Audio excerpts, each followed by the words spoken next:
Welcome, everyone. This is Dr. Norbert calling from you from a very chilly London. Um, and I'm here with my good friend, the mighty Kim Pipers. Say hi, Kim. Hi, folks. How was everyone doing? I hope they're doing well. I'm hoping they're doing well. Now, people may be wondering what I'm doing here today, but it's a little bit of a surprise for an event that we're both going to be going to soon. We're both going to the Belgian Masters XXXL in the middle of February. We'll talk about that in a moment.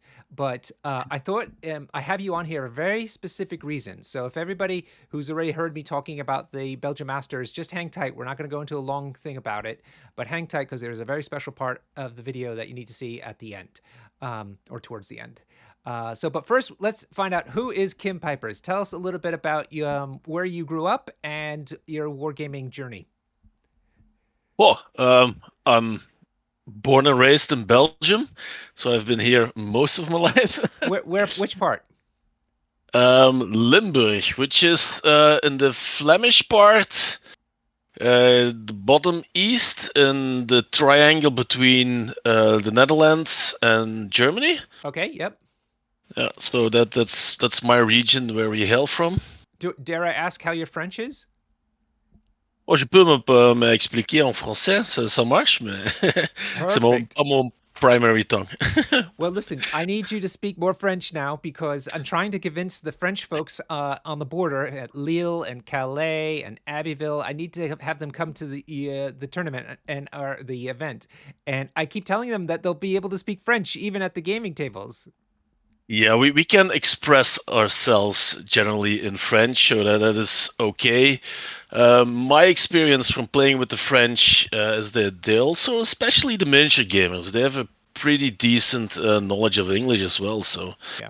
yeah, after a while you will know that tapis is damage. So when someone is shouting to you "tri tapis tapis," then you know it's damage. You have to note it down on your spreadsheet. Yeah. What's fun is that when we went to Abbeville for the 2-day tournament in December, a lot of them had the new core box that had the Uh, French translation. the first And it was kids. really fun for us to go through all the different conditions and stuff and see what kind of French words they use to express the same conditions that we're used to in English. Yes, I can imagine that. Yeah, All right, that's so correct. So you're my gaming background. yes, please. I used to be back in the day when the first games were coming out, like Games Workshop. That's like 20 years ago. Yeah. I had a cyber cafe locally, Oh, cool. and where we also did some board games and some gaming. But then I got married and I got children, so I stopped that business. I was out of the business for about 15 years. And then when my kids started growing up, I saw some old friends looking at a new game called Guild Ball back in the day, and I You're said, kidding. You had that "This is a long of a good time to get hiatus? back into the hobby." Oh, wow. I didn't realize that you were out of it for so long because Guild Ball's not that old.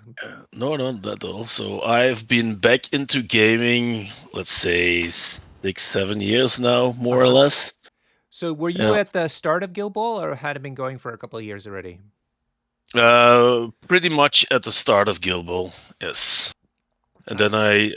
the crew that does the Belgian Masters XXXL now, also back in the day, did the War Machine WTCs. Yep. And at some point, I assisted them in creating the Guild Ball WTC. Hmm. And that went good for about three years. And then COVID happened. So at that point, went downhill from there. That's right. That's when you guys killed the game, as I recall. Yes, we did. Shame on us. Rest in Yeah. peace. Yeah. I And misunderstood. then we were, yeah, sorry. No, I Then we were misunderstood. looking, no, go ahead, sorry. I misunderstood you. Did you play War Machine as well, or you just helped with the WTC part of it? I helped with the WTC I part. see. I have some War Machine, but at the point that I was starting to game, I found it really complex with a lot of armies and a lot of cars, and it was just too overwhelming for me at the time. Right. Okay. So you were saying so Guild Ball died, unfortunately, uh, Yes. and then what? Well, then we were looking to get into another game, and we tried a number of different games like Bushido, and eventually Tommy, I think through votes, introduced Marvel Crisis Protocol to me, and at that point, I'm hooked.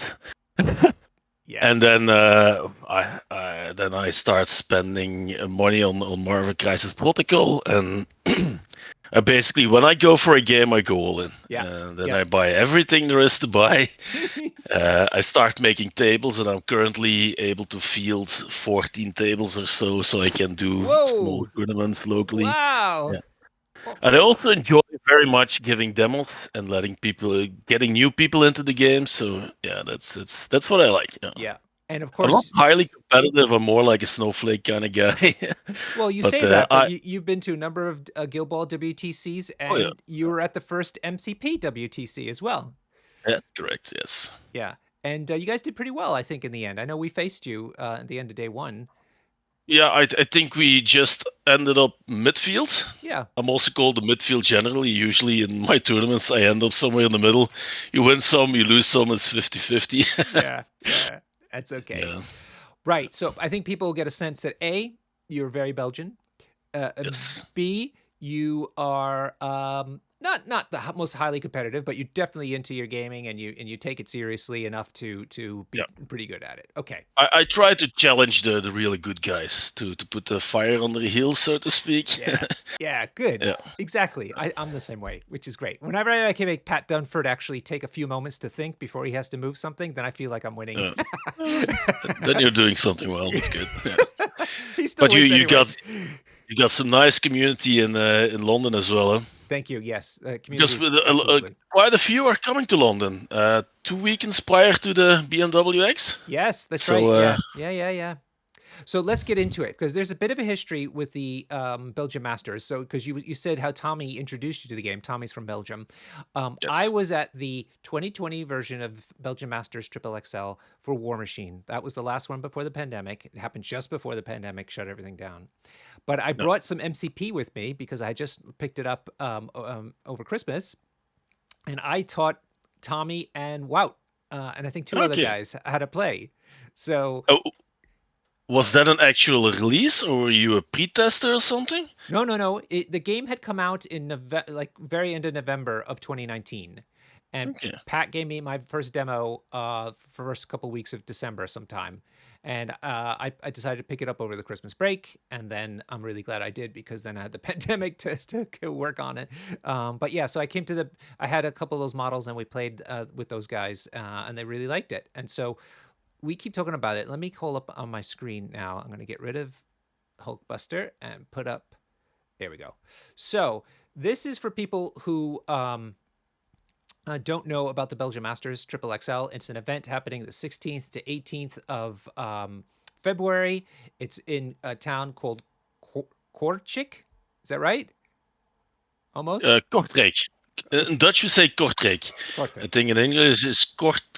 Yeah, Kortrijk something is like that. how I'd say it. Yeah. Yeah. And what's wonderful about it is that it's a 3-day convention, more or less 2.5 days, Friday through Sunday, with lots of different events happening and different types of formats, and you get to try each of the different ones. And if you're not doing well in one, you're welcome to drop and start the next tournament that's happening and that's kicking off.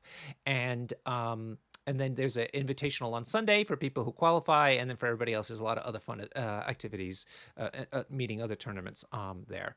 So it's kind of going full circle, because when I did the first demo, it was at Belgian Masters in 2020, and here we are in 24, where MCP has its own segment of games to play.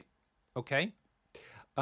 If people are interested, I hope they go to, there's a Facebook page now. If you just type in Belgian Masters XXXL, it hopefully should come up, and then you can join, and you can go into the discussion page like here, and you'll be able to download the rules pack. And so here's the rules pack here. Very beautiful artwork done. I'm going to guess it's by Thomas. Is it Thomas Menes that did this artwork? Do you know? I don't know, but it does seem like his handiwork, so I assume as much. Yeah. So here you'll find everything about the hotel and about the costs, and also importantly, at the very end, you'll see the schedule of events. And as you can see, there's loads of tournaments that are going on in all kinds of different formats. So now let's get to the meat of the matter of why I've asked you on here, which you don't know anything about. I want everybody to understand that, which is the whole point of this. Now I'm really curious. And so it has to do with a free gift that the organizers are going to give everyone Let me see if I can make this a little bit bigger. So this, are you aware of this, Kim, about this gift? I'm not sure what you're showing now. I don't see Oh yeah. the Sorry. Let me thing. share the screen. Sorry. My bad. I forgot about that. Hang on. Yeah. Where are we? Screens. Yeah. There we go. Go live. Okay. Tell me. You should see it on your Discord now. Can you see it now? Yes, I can see it. Yes, Okay. nice. So were you aware of this? Have you seen this photo yet? I have seen a digital photo of that because you had a meeting with Wout Yep. last week somewhere, and there I saw. I had the first glimpse of the picture because that's actually really nice. Frituur is a typical Belgian thing with the guy, the frietzak, the Yes. cone, the fry cone Yeah. is a real Belgian thing. We see that everywhere. Yeah. Yeah. So help everybody understand. You. This is why I wanted you on the show, because you're Belgian. Give us what your cultural impression of frietcut culture is. What does it mean to you? What is it like? It's a weekly trip. Weekly trip. So Okay. yeah, for me and my family, we go each week on Friday evening. We visit the frietkot, the frituur, to buy our local French fries with a piece of meat. Right. Which is basically always the same meat, but has different names and flavors to it. But yeah, So and we can eat that with mayonnaise and with with ketchup combined, or stoofvlees, friet with stoofvlees sauce. Have you ever heard of is that? that the beef stew or sauce or something like Yeah, that? Yeah. a dark brown beef stew made with uh, cow flesh, with Belgian dark beers. Oh. Bread with mustard on it, and that is cooked then for what 1-2 hours or something like that. And then you can always buy also the sauce Mm-hmm. in a frituur and have that laid out over your French fries, and that gives that's real good. Yeah, Look at you. I see your mouth watering already. yeah, Just thinking about it. yeah, that's really a thing. Is it does every family, like if they do it regularly like you, does it, is it a particular day of the week that is it, like for instance in Britain, it's not so hard and fast, but in Britain Fridays is like fish and chips night. You know, everybody will have fish and chips nights. And in the States Yeah, oftentimes the pizza night will be Friday nights. So is there a yeah. particular night, or is you just a family picks a night that they go and it could be any night of the week? Usually, I think that a family picks a night. Often uses Wednesday evening when the kids go back from school in the afternoon, or Friday evening. But also typical around these Brit barracks. They're often situated near railroad stations, things like that. So Yep. outside of your Friday, regular Tuesday or Friet day, Yeah. if you happen to travel and you pass a railroad station, then we usually make a quick stop for a biggie burger with a frietje, things like that. So yeah, that's something that goes in daily. I had coworkers that eat French fries almost on a daily basis. Oh yeah. Wow. So once from the frituur, which is quite unique, and then often they bake them themselves at Sure. least once a week, and Yeah. so yeah. And is the That it's a words thing. friture and frietkot interchangeable, or is there some difference between those two words? Frietkot is more like a third person when you're talking about the thing. As a frietkot is usually a small barack, but when we're talking about friet for the Friday evening, we are going to the frituur. I see. Okay. And we don't mention it as a barack really, or a cot. Yeah. Okay. Frituur is what we use in daily language. Now, for people who are wondering, so you get this little building, which is supposed to be the friture itself, but you also get this little figure here that'll be coming to us. And this is on a 40 millimeter base. So it's just a tiny bit bigger than a small base model. But this is emulating the very typical statue that stands outside of a lot of these types of places. Isn't that right? Yes, that's correct. Yeah. And It's a cone. Often, mostly years ago, it was served in a cone. Some frituurs still do that, but you also have the bakske, which is a small plate with friet on it. Yeah. But cone is something that was standard throughout the past, so to say. We also have a lot of how do you call that in English? Carnivals, where there are local traveling entertainment where you can buy French fries and Oh, like other a things. not like a circus kind of a thing. Yes, circus, Yeah. but then more without the The tent top and where everything. the Yeah. clowns. Yeah. Yeah, but it's more like very different shacks where people can do shoot balloons or. Yes. Yes. Isn't that a carnival? I think it is. Carnival. Yeah. The Sort of. carnival, yeah. Yeah. Yeah, Okay. something So like that. this Yeah, statue is usually not. It's about 3/4 height yeah, to a something like human. that. Yeah, Pretty big, but not as big as a human, but pretty yeah. big. And it It's always an attraction. Yeah. Yeah, and it always has a little thumbs up, and it's like smoking a friet, sort of, or kind of holding it like a cigarette, but eating it. But then it's also got this strange eye. Like one eye is kind of wide open, and the other one's quite closed. Is there a reason for that? No, I think that's more like the individual, and I don't know if that has any meaning. I Okay, don't think so. It's all more right, like the individual sculpt. okay, because they're everywhere. But All the right, cone is certainly a thing, yeah.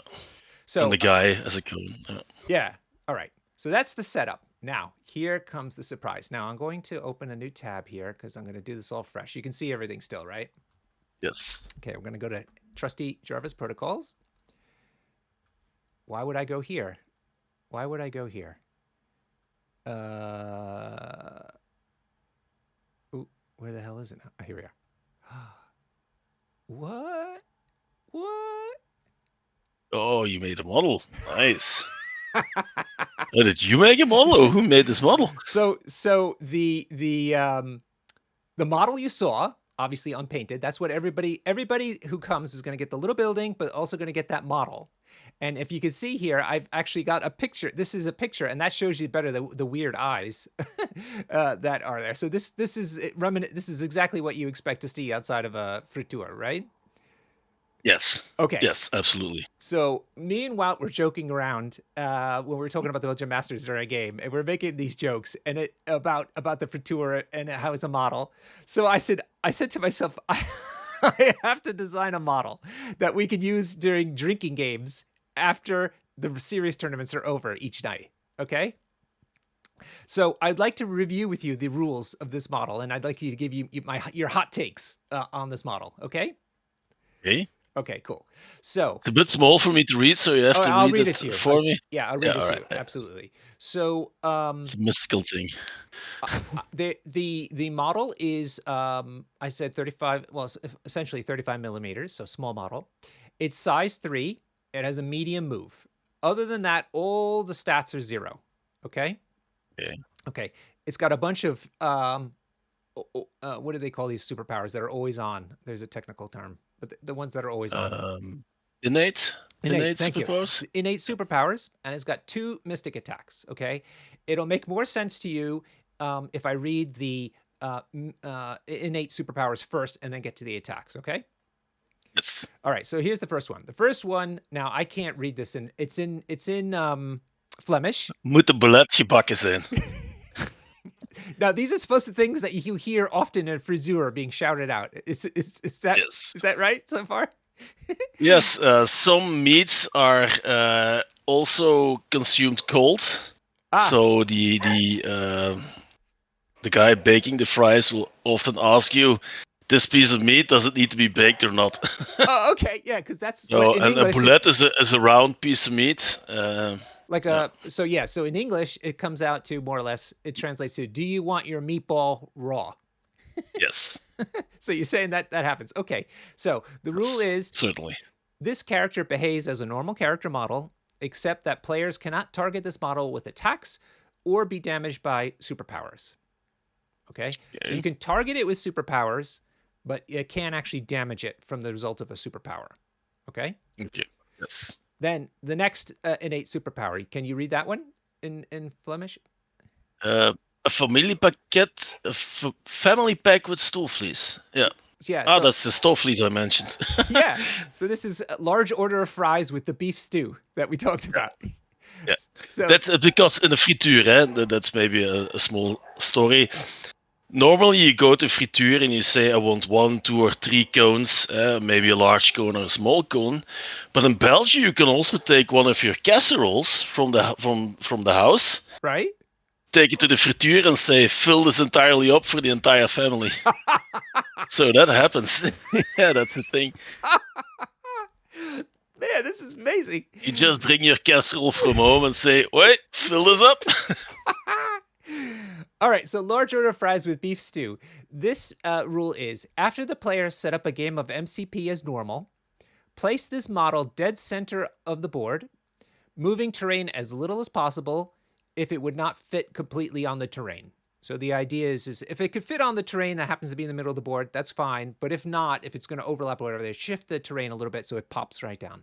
Okay? And do we put the center token on top or below? Below it, below like normal, all like normal. Okay. This is just a character model that's sitting on top of the middle. And then the second part of the rule is additionally, the players should use a priority roll to determine which deployment zone is designated as north. North, okay? Okay. So either you, like if I'm playing you, either your zone or my zone would be considered north. Okay. North. Yeah. All right. Now, the third innate ability. Can you read that one? Ik gaan. Ik ga frieten halen mee. Of wait. Yeah, it's letting your family know I'm going out for the French fries. Expect me back in half an hour. Yeah. Ik ga de frieten halen. Yeah. So I'm going out for fries is the next rule. And it says after 2 activations have taken place, including passes, one of the players should roll 1 die. Move this character medium as indicated below before making any attacks. So if you roll a blank, so that's 2 chances, it'll go towards the north. If you roll a hit, which is again 2 chances, it'll go south. A crit is east. Wild is west. A shield means that it will go away from the nearest character.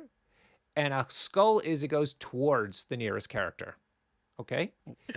So you make 2 activations happen. So you let's say you decide to go. So you do your activation. Then let's say I pass. That's my activation. Then this would happen. So you move the friture, the free cut man. That's his name, free cut man. Yeah.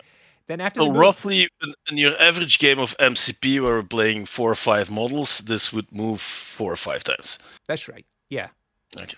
Yeah. So and then additionally, if this character was not able to make any attacks this activation, this character should move directly towards the nearest secure. Then this character's activation ends. So basically, it moves once, and then it can do attacks. But if for some reason it can't make any attacks because like there's no targets, then it moves directly towards the nearest secure, and then it's done. Okay. Yeah. All right, and then the last innate superpower all the way at the bottom. Nu moet ik toch een knopje openzetten hoor. All right, so if you eat a lot of French fries, usually your belly tends to swell a little bit, and that means on your shirt you need to open an extra button. Yes, but more around the waist. Exactly. So this is translated into English as now I need to unbutton my pants. And the rule is if a character passes within 2 of this character for any reason, the character must immediately stop and become staggered. So you could willfully move there, for instance, but I'm thinking more it's like if somebody pushes you or throws you or, you get kissed by an enchantress. If you move within 2 of it, you have to stop and have some friture, and so you get staggered, okay? Right. Makes sense. Makes sense, right? Okay. Now let's go read the attacks. So as I stated, it'll move once and potentially do these 2 attacks. So the first mystic attack, can you read that one? De kleine met mayonaise. So it means a small fry with mayonnaise. Yeah, I'll have mine with mayo. So it's a range 4 attack. You can ignore the damage dice. It wouldn't let me put 0. Okay, yeah. But it's range 4. And here's the rule. This character targets the nearest character holding an extract or within 1 of a secure. The character drops 1 extract and is pushed short by the non-owner. This attack must take place before other attacks. Okay, so you see, so it'll target the nearest character within 4 that's either holding an extract or within 1 of a secure, and it does 2 things to that person. It'll make them drop an extract, and also push them south by your opponent. So presumably off the point, basically. Okay. Yes. And Web that warriors are going to love that. yeah. And so this is kind of the idea was, you're filled up on greasy mayonnaise, and so you can't hold the extract in your hands any longer, so it falls out of your hands. and Yeah. then you may slip on a little bit of mayonnaise and hit the floor that you're eating, and so you get slide off the space that you were in. Looking good. All right, second mystic attack. Doe maar 3 vleesjes. I'll I'll take take 3 pieces of meat. Yeah, what does that mean? Is it just that you're being greedy and having 3 meats instead of just friture? Well, the thing is with when you're accustomed to eating frituur, French fries, in Belgium, you want to make sure that you end fulfilled. So not ending fulfilled is not an option. So usually a normal person would have enough with 1.5 pieces of meat, Right. but you just cannot take that chance.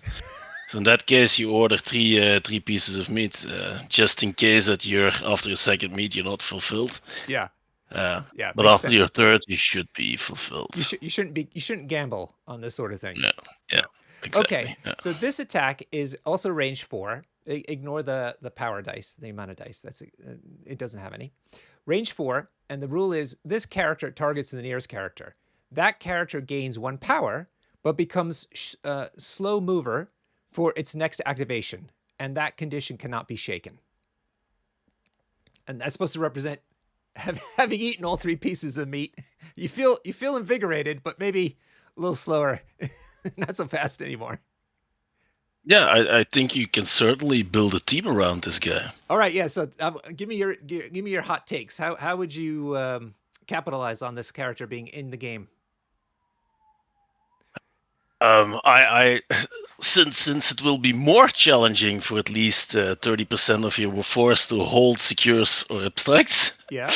I think you would like to see more charging characters, characters that can move a distance and then take an action to reclaim the items. Yep. And with the short movers, you're looking for some out of activation actions moves like Quicksilver that can pay 2 to make an additional long move, regardless of his speed at that point. Yep. So certainly things that you can do with it. Yeah. So you feel like it will it's something that you can try to leverage if you're clever about how you play your game. Yes, certainly. Yeah. It's like a small voodoo, targeting everything and everyone. What is it? A small who? Voodoo. Oh, voodoo. The old voodoo that can make you drop. Yeah, that's a good point. Yeah. Assets and push you over, and deny secures. So some other ideas I've had is that again, you can't damage the thing, but you can throw it, for instance, or you can get it to move in a different direction. If you influence it through a superpower ability, anything like that can happen here. But it basically doesn't get out of the game. But at the same time, the players are trying to play the game as normal, and then layer on top of that, Kim, the crisis effects that happen to be on the table. Yeah. No, that's cool. Yeah, cool. Well, I'm very grateful for your time to give us a little bit of background on what this all means and why it actually, is very thematic. We were trying to make this a very thematic model, but at the same time, cause a lot of chaos on the table for something that helps you enjoy the Belgian beers after hours with some MCP. Absolutely. I think you can make it into an how do you call these? An ultimate encounter? Yes. Maybe something that you sit around with 4 players? like the what are these guys? The Venom kind of guys. There's an ultimate encounter you can play with 4. Yeah, the symbiotes. Yeah. Maybe something like that we can do with 4. That might be interesting. Yeah, let's go nuts. Yeah. So what would be your final words to anybody thinking about coming to the Belgian Masters but hasn't quite committed yet? I think in Europe, we are very committed to playing 1 or 2 day tournaments, which is usually 1 tournament, and this is one of the unique events that will have more like a con style approach, where you can have different kind of events. that translate eventually to the last day finals. So that would be really interesting. Yeah. Yeah. Cool. Trying to convince a couple local guys as well at this point because it was announced a bit late, the Triple XL, that we know that MCP was going on, and prior to that, we already booked a trip to London, Yeah, so yeah, that has yeah, yeah, yeah. quite a bit of impact on my local community. Sure, Yeah. sure. But Well, now that we know that's coming each year, it will be yeah, much easier to prepare in the future. absolutely. Kortrijk is really good reachable for a lot of the area around it, especially France. Looking towards the Germans also, we have Yeah, a couple nice guys in that area that play or that. I think Germany is falling a bit behind on MCP, but we have like 3 or 4 guys that I think that play and are very much welcome to join us.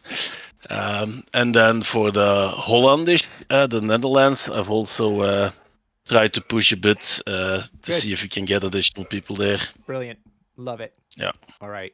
Well, Kim, thank you so much for doing this with me and helping the people learn what they're going to look forward to when they come to the event. And I'm most definitely looking forward to having a beer with you very soon. Yes. You're looking forward to it as well. Excellent. All right, Kim. Thanks again. Absolutely. All right. Thank you, Robert. You're welcome. Bye. Ciao, ciao.